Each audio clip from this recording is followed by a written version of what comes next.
Hey, what's going on, fellow producers? Silverback Jones here again with another tutorial.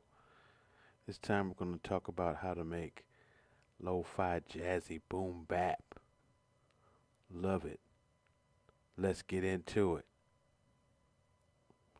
Alrighty, well, this track here is influenced by a song called Strange Fruit recorded by Billie Holiday. Um, I'll leave more information regarding the song in the description if you're interested, but it's loosely based on it.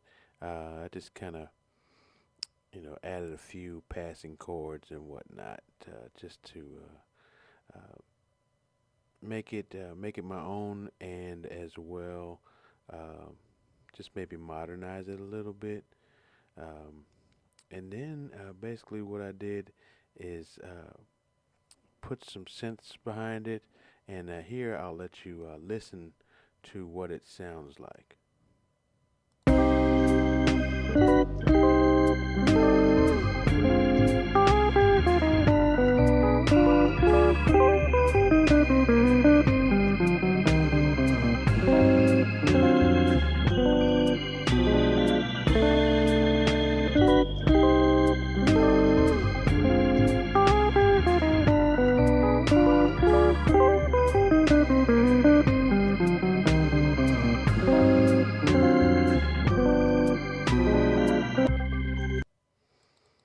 Alrighty.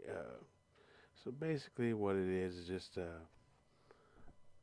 couple guitar chords. I'll put the guitar chords as well in the description. Um, over some a B3, I believe I used, and used a grain patch with a sample that I made and put in the grain. Uh, really cool. If you're interested in that patch, let me know in the comment section. Um, and then what I did is I bounced the track down to what you just heard, to this wave here. And then what I did is I used a plug-in and a rack extension, and I'll kind of show you a screenshot of the settings on these two here. I used the Isotope Vinyl 2. Check out those settings there.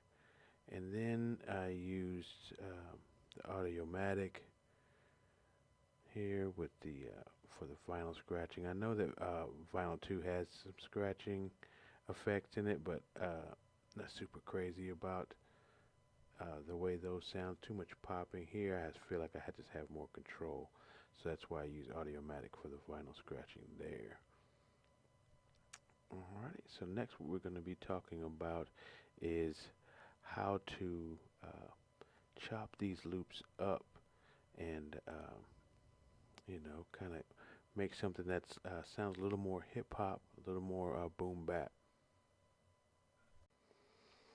All right, now after I bounced the synths and the guitar down together and used the plugins on them to get the tone and the sound that I wanted, um, what I did is I right clicked on it here, right clicked on the wave that I wanted to bounce, and I went to scroll to bounce, and then I did a bounce clips to new samples.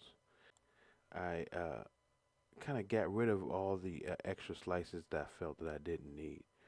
Okay, so to do that here, what you do is select the wave, select slice edit, and if you notice, you got a bunch of slices there. Don't need all that, man. So what you want to do is I selected all those and I hit delete on my keyboard, and I want to put slices where I want to put slices. And so what I did is I put slices on each bar as such. Okay, so basically Each slice is a bar long.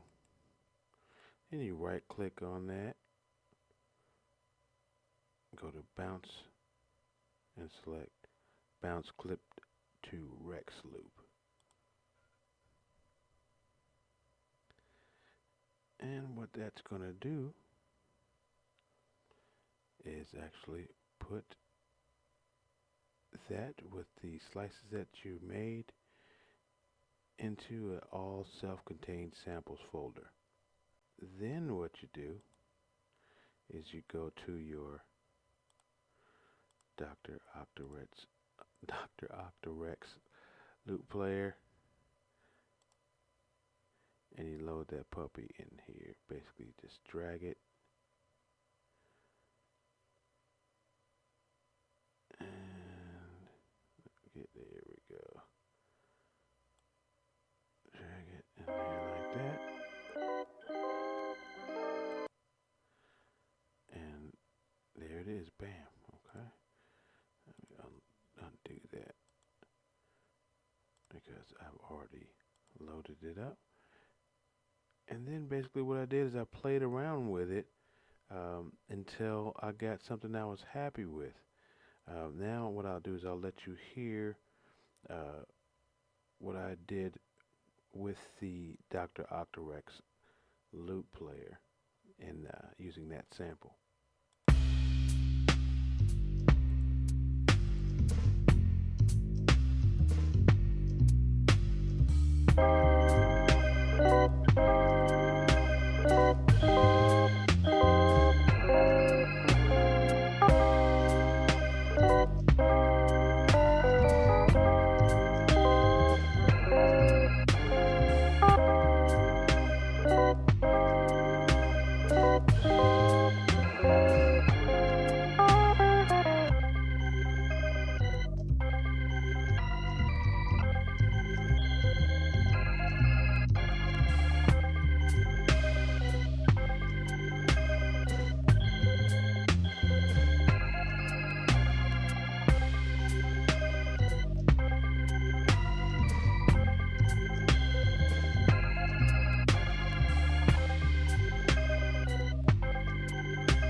Alright, now one of the cool things about the Dr. Octorex is that you can load more than one sample into it.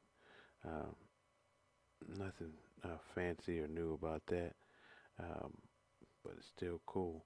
So basically I have the first slot available here with the loop that has the guitar and the synths mixed, and then the second slot is actually just the synths.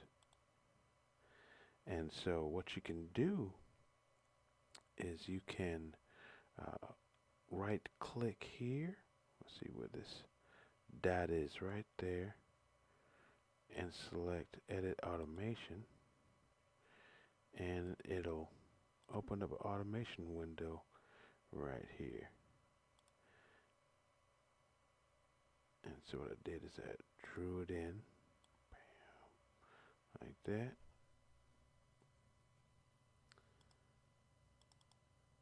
Double click on it to open it. Kind of make sure that you are selecting the correct slot. So you kind of widen it up there. That's what I did when I was pressing the increase track height button. And then just select the line you want to designate for the automation. And basically it kind of goes, this is slot 1, 2, 3, so on. Alrighty, now the cool thing about Reason, or one of the cool things, is that you know, they kind of think of everything. You don't necessarily have to have outboard gear to use Reason like a MPC player. And so what you can do is you go to Window, and you click click on screen piano keys. Shortcut keys at 4. And bam, you got that right there. And so what I did is I just kind of found something that I thought sounded cool by experimenting. See if I can kind of recreate it.